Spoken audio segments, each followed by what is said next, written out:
Okay, numbers 70 through number 78 all involve using the ideal gas law in some way or another. So number 70 deals with one application of the ideal gas law. In this one, we're going to relate the density of a gas to its molar mass. So if you mess around with the ideal gas law and the idea that density equals mass over volume, and the number of moles equals the mass of the gas divided by its molar mass, you can rearrange it to get a new equation. Looks like this: D equals MP over RT.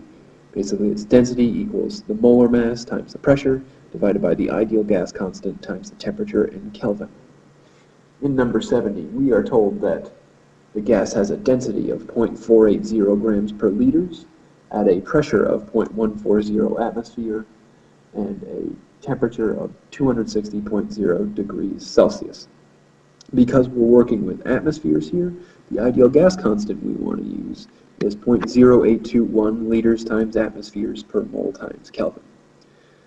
From here, it's just a matter of filling in what we're given, right? We're given the density, so we'll fill in D. We're given the pressure, so we'll fill in P. We're given the temperature, and again, the temperature needs to be in Kelvin.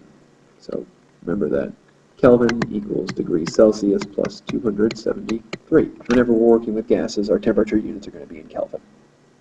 We fill in our temperature, we fill in our ideal gas constant, and from here we can just solve for M. Doing so yields a molar mass of 150 grams per mole. That's the mass of uraniol. In number 71, we've got sort of a more straightforward application of the ideal gas law. You're asked what volume 42 grams of carbon monoxide will occupy at standard temperature and pressure. So standard temperature and pressure is often abbreviated STP. What it means is 0 degrees Celsius and 1 atmosphere. And given our previous conversion between Celsius and Kelvin, it's the same thing as saying 273 Kelvin and a pressure of 1 atmosphere. We don't have anything that directly relates a mass of a gas and its volume, but we do have something that relates moles to volume, and that's the ideal gas law.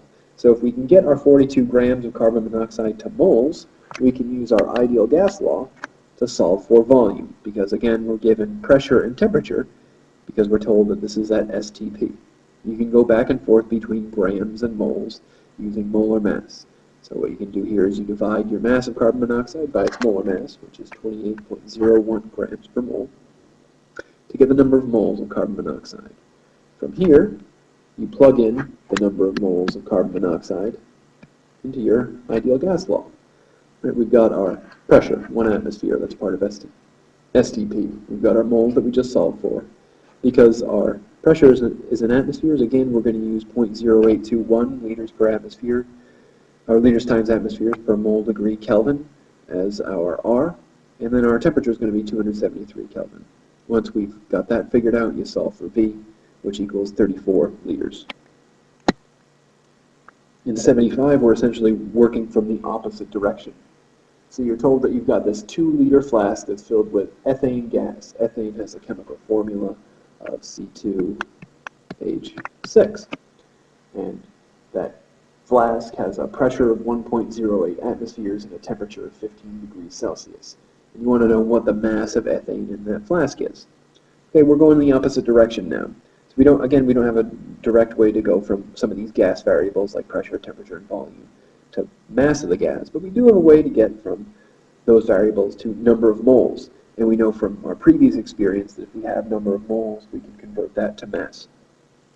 So the first thing we're going to do is we're going to use this ideal gas law to solve for the number of moles of ethane gas. Okay, we're told our pressure, we're given our volume, we're given a temperature, and again, we've got to convert that temperature from Celsius to Kelvin. Because our pressure is an atmosphere, again, we're going to use 0.0821 as our ideal gas constant. And solving the ideal gas law yields that we have 0.0914 moles of this substance. From here, you go from moles to mass using molar mass. So if we multiply our number of moles of ethane gas by its molar mass, which is 30.07 grams per mole, we can figure out our grams. Again, we just need to make sure our conversion factor is arranged properly so that we cancel out moles. Doing so yields your mass of 2.75 grams of ethane. Number 78 is kind of tricky. Number 78 is worded as follows. Before a reaction, two gases share a container at a temperature of 200 Kelvin. After the reaction, the product is in the same container at a temperature of 400 Kelvin.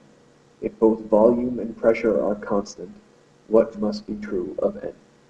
Well, we can solve this problem by rearranging our ideal gas law. We can do so as follows, right? If we move everything but R to the same side, we can show that this fraction, PV over NT, has to equal the constant R.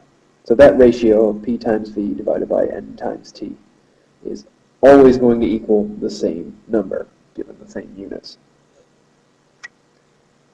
So we can say that our initial set of conditions, P1 V1 over N1 times T1, must equal our final set of conditions, P2 V2 divided by N2 times T2.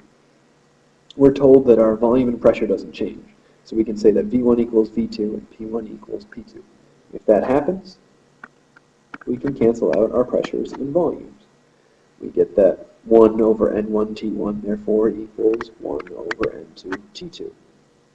We can plug in our T's if we want now. So you get 1 over N1 times 200K equals 1 over N2 times 400K. From here we can set it up, and we can move the N2 to the left side of our equation, so we get our ratio of N2 to N1.